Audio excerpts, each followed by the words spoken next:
ইহসান দুটি স্তর। স্রষ্টার প্রতি ইহসান কি? হাদিসে জিব্রাইল আল্লাহ রাসূলকে জিজ্ঞেস করা হলো, মান ইহসান? ক্বালা আন তা'বুদুল্লাহ কাআন্নাকা তারাহু ফাইন লাম তাকুন তারাহু ফাইন্নাহু ইয়ারাকা। এর দুটি স্তর। একটি হলো এমন ভাবে তুমি ইবাদত করো যেন তুমি আল্লাহকে দেখছো, অর্থাৎ তোমার সামনে আল্লাহ আছে, তুমি আল্লাহকে হাজির নাজির মনে করে ইবাদত করছো, এভাবে ইবাদত করো। আমরা যদি নেতার সামনে দাঁড়িয়ে কথা বলি, আমাদের যদি কোনো অপশন দেওয়া হয় যে আপনাকে গণভবনে যাওয়া হবে, আপনাকে 2 মিনিট সময় দেওয়া হবে, আপনার জীবনের সমস্ত কথাগুলো আপনি প্রধানমন্ত্রীর সামনে বলবেন, তখন আপনি কিভাবে বলবেন? কিভাবে বলবেন? আপনি কি নমনীয় হয়ে দাঁড়াবেন? আপনি না চিন্তা করবেন আমার না জানি কোনো বেয়াদবি হয়ে যায় কিনা। কিভাবে আপনি দাঁড়াবেন? আপনি একজন বান্দার সামনে দাঁড়াতে গেলে এভাবে দাঁড়ান, আপনি আপনার পীর সাহেবের সামনে দাঁড়াতে গেলে এভাবে দাঁড়ান, আপনি একজন পীরের মাজারের সামনে দাঁড়াতে গেলে এভাবে দাঁড়ান। আর আপনি আপনার রবের সামনে দাঁড়াচ্ছেন সালাত আদায় করার জন্য, ইবাদত করার জন্য, আপনার কিভাবে দাঁড়ানো উচিত? এর নাম হলো ইহসান। আন তা'বুদুল্লাহ কাআন্নাকা তারাহু। প্রথম স্তর হলো তুমি তোমার রবের এমন ভাবে ইবাদত করো যেন তুমি রবকে দেখছো।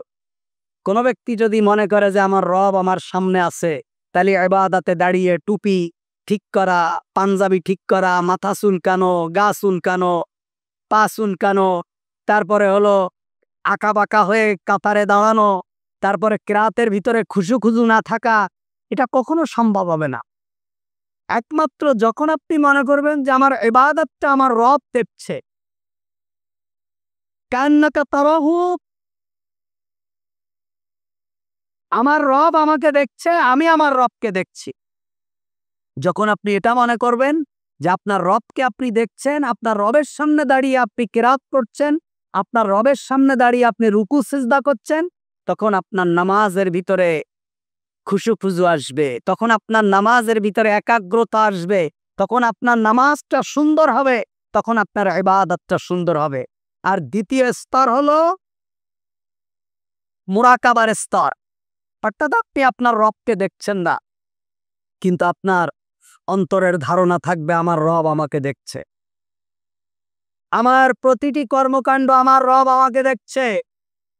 বাড়ির ভিতরে যেসব বাড়িতে সিসি ক্যামেরা থাকে, দেখেন বাইরে লেখা থাকে এই বিল্ডিংটা সিসি ক্যামেরার আওতা ভুক্ত। তার মানে কি? তুমি এখানে প্রবেশ করার আগে সাবধান হয়ে যাও, তুমি যা করবা সবকিছু ওখান থেকে দেখা যাবে। দেখেন না 2-1 জনের আমলনামা ফাঁস হয়ে যায় সিসি ক্যামেরার কারণে। এক ডিসির আমলনামা ফাঁস হয়ে গেছে বগুড়ায়, দেখেননি? সিসি ক্যামেরার কারণে। এক প্রাইভেট হেডমাস্টারের আমলনামা ফাঁস হয়ে গেছে। এরম সময় সময় আমলনামা ফাঁস হয়ে যায়। আল্লাহ তাআলা বলছেন দুনিয়ার মানুষের আমলনামা যদি আমি ফাঁস করে দিতাম, আরে তাহলে কি অবস্থা হতো? এই সিসি ক্যামেরা শুধু আছে বলে লিখে রাখে এইটা হলো সিসি ক্যামেরার আওতাভুক্ত। তার মানে তুমি যা করবা হিসাব নিকাশ করে করো। ফাইন লাম তাকুন তারাহু ফাইন্নাহু ইয়ারাকা। এটা হলো মুরাকাবার স্তর, এটা হলো ইহসানের দ্বিতীয় স্তর স্রষ্টার প্রতি। তার মানে তুমি যা করছো এটা সিসি ক্যামেরার আওতাভুক্ত, তোমার প্রতিটি কর্মকাণ্ড লেখা হচ্ছে, তোমার প্রতিটি কর্মকাণ্ড দেখা হচ্ছে, তোমার প্রতিটা কর্মকাণ্ড রেকর্ড হচ্ছে। তুমি যা করছো সবগুলো তোমার সামনে উপস্থাপন করা হবে। এটা হলো স্রষ্টার প্রতি ইহসান। আল্লাহ রাসূল সাল্লাল্লাহু আলাইহি ওয়াসাল্লাম বলছেন ইহসান করার কথা। আরেকটা হলো সৃষ্টির প্রতি ইহসান। সৃষ্টির প্রতি ইহসান মানে যেমন পিতামাতার প্রতি ইহসান করা। আল্লাহ তাআলা কোরআনুল কারীমের অনেক জায়গায় বলেছেন ক্বাবিল ওয়ালিদাইনি ইহসানা, তোমার পিতামাতার প্রতি ইহসান করো। এই পিতামাতা জীবিত থাকাকালীন তাদের প্রতি যেমন ইহসান, এই পিতামাতা যদি মরে যায় তাদের প্রতি ইহসান করো। কি? অকুর রব্বিরহামহুমা কামা রব্বায়ানি সগীরা, তাদের জন্য দোয়া করো। এটা হলো সবথেকে বড় ইহসান। এটা হলো সবথেকে বড় ইহসান সন্তানের জন্য। আজকে তো সন্তানরা পিতামাতার জন্য দোয়া করে না, বাবা সারা জীবন হাড় ভাঙা পরিশ্রম করে বাড়ি গাড়ি করে সন্তানের ভবিষ্যৎ কামনা করে গেছে, এই সন্তান কি করে সবে বরাতের দিন 10 কেজি জিলাপি এনে মসজিদে দিয়ে হুজুরদের বলে, হুজুর মিলাদ পড়ায় দিয়ে না, আমি একটু খুব ব্যস্ত আছি, শ্বশুর বাড়ি আজকে দাওয়াত পড়েছে, আমি শ্বশুর বাড়ি যাই। ছেলে গেছে শ্বশুর বাড়ি খাওয়ার জন্য, আর এদিকে হুজুরে দিয়েছে 10 কেজি মিলাদ পড়ায় বাপের প্রতি দোয়া সবরে সানি করার জন্য। আল্লাহ তাআলা বলছেন, ওয়াকাদা রাব্বুকা আল্লা তা'বুদু ইল্লা ইয়াহু ওয়া বিল ওয়ালিদাইনি ইহসানা ইম্মা ইয়াবলুগান্না ইনদাকাল কিবারা আহাদুহুমা আও কিলাহুমা ফালা তাকুল লাহুমা উফফিন ওয়ালা তানহারহুমা ওয়া কুল লাহুমা কওলান কারীমা। তাদের সাথে কওলান কারীম, সম্মানিত কথা বলো, সম্মানজনক কথা বলো। বাবা মাকে থ্রেট দিয়ে কথা বলো না, বাবা মার সামনে উচ্চ বাক্যে কথা বলো না, বাবা মার সামনে নিম্ন স্বরে কথা বলো। এটা হলো ইসলাম, এটা হলো ইবাদত। বাবার সামনে ভালো কথা বলা এটা হলো ইবাদত। তুমি বাবার সামনে খুব উচ্চ বাক্যে কথা বলে, বাবার সামনে খুব গন্ডগোল করে মসজিদে এসে তাহাজ্জুদ নামাজ পড়ো, তোমার তাহাজ্জুদের 5 পয়সার মূল্য নেই, বরং তোমার পিতামাতার সাথে ভালো ব্যবহার করা তাহাজ্জুদের সালাতের থেকে অনেক মর্যাদা সম্পন্ন। আল্লাহ বলছেন, ওয়াকাদা রাব্বুক আল্লা তা'বুদু ইল্লা ইয়াহু ওয়া বিল ওয়ালিদাইনি ইহসানা। আমার নির্দেশ হলো আমার ইবাদত করো, আমার ইবাদতের পরে পিতামাতার প্রতি ইহসান করো। পিতামাতার প্রতি ইহসান করো আমার ইবাদতের পরে। কারে খাওয়াও, কারে কাপড় কিনে দাও, কোন দরবারে গরু আর মহিষ দিয়ে আসো, কোথায়, এগুলোর 5 পয়সার কোনো মূল্য নেই যদি তোমার পিতামাতা রিদার ওয়ালিদাইন রিদার রাব্বি। আল্লাহ ক্বালা নবী সাল্লাল্লাহু আলাইহি ওয়াসাল্লাম, আল্লাহ রাসূল বলছেন, পিতামাতার খুশি তোমার রবের খুশি, পিতামাতার অখুশি তোমার রবের অখুশি। হুমা জান্নাতুকা ওয়া নারুক। আল্লাহ রাসূল বলছেন, তোমার পিতামাতা তোমার জান্নাত, তোমার পিতামাতা তোমার জাহান্নাম। এখন তুমি সিদ্ধান্ত নাও, তুমি কি জান্নাতে যাবে পিতামাতাকে খুশি করে, নাকি তুমি জাহান্নামে যাবে। এই দোষ তো শুধু সন্তানের না, পিতামাতার প্রতি সন্তানের যে দুর্ব্যবহার, পিতামাতার প্রতি সন্তানের যে খারাপ আচরণ, পিতামাতার প্রতি সন্তানের যে উদ্ধত্যপূর্ণ ব্যবহার, এর জন্য শুধু সন্তানই দায়ী না, এর জন্য পিতামাতাও দায়ী। কারণ পিতামাতা সন্তানদেরকে ইসলামী শিক্ষায় শিক্ষিত করার থেকে, সন্তানদেরকে ইসলামী আদব কায়দা শেখানোর থেকে, সন্তানদেরকে ইসলামী তাহজিব এবং তামাদ্দুন শিখানো থেকে দূরে রেখেছে। সন্তানদেরকে মসজিদে পাঠাতে ভয় করেছে।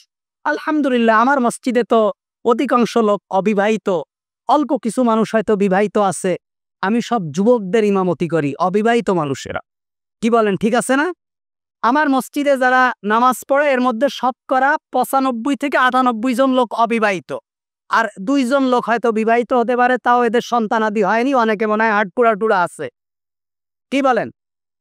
যদি আপনারা বিবাহিত হতেন আর আপনাদের যদি সন্তান থাকতো, তাহলে সাহাবায়ে কেরামের মতন প্রত্যেকের হাতে একটা করে সন্তান অন্তত মসজিদমুখী হতো।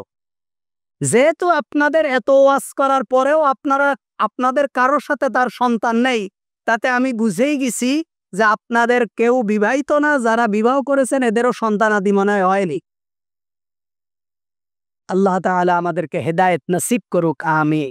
সন্তানদেরকে মসজিদে নিয়ে আসবেন, সন্তানদেরকে মসজিদমুখী করবেন, সন্তানদেরকে দ্বীনমুখী করবেন। আপনি সন্তানদেরকে যত মসজিদমুখী করবেন, আপনি মরার পর আপনার সন্তানরা আপনার প্রতি তত বেশি ইহসান করবে, আপনার জন্য তত বেশি দোয়া করবে, আপনার জন্য তত বেশি আল্লাহর কাছে কান্নাকাটি করবে, আপনার জন্য তত বেশি আল্লাহর কাছে দোয়া করবে, আল্লাহর কাছে আপনার গুনাহের জন্য মাপ চাইবে। আল্লাহুম্মা রাব্বিরহামহুমা কামা রাব্বায়ানি সগীরা।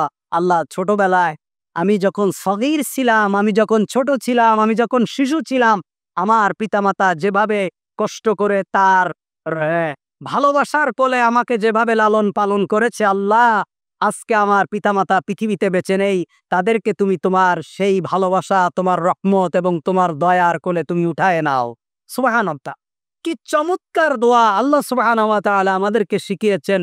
রব্বিরহামহুমা কামা রব্বায়ানি সগীরা।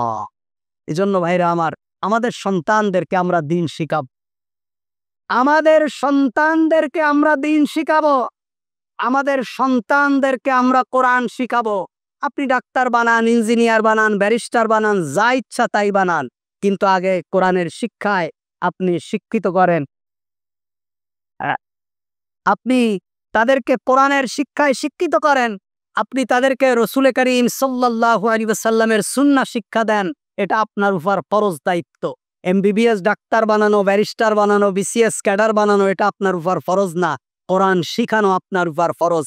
যদি কোনো কারণে এই ফরজটা আপনি অবহেলা করে কোরআন না শিখায় আপনি কবরে যান, আল্লাহ সুবহানাহু ওয়া তাআলার দরবারে আপনি কি হিসাব দেবেন, হিসাব দিতে পারবেন কিনা এটাই দেখার বিষয়।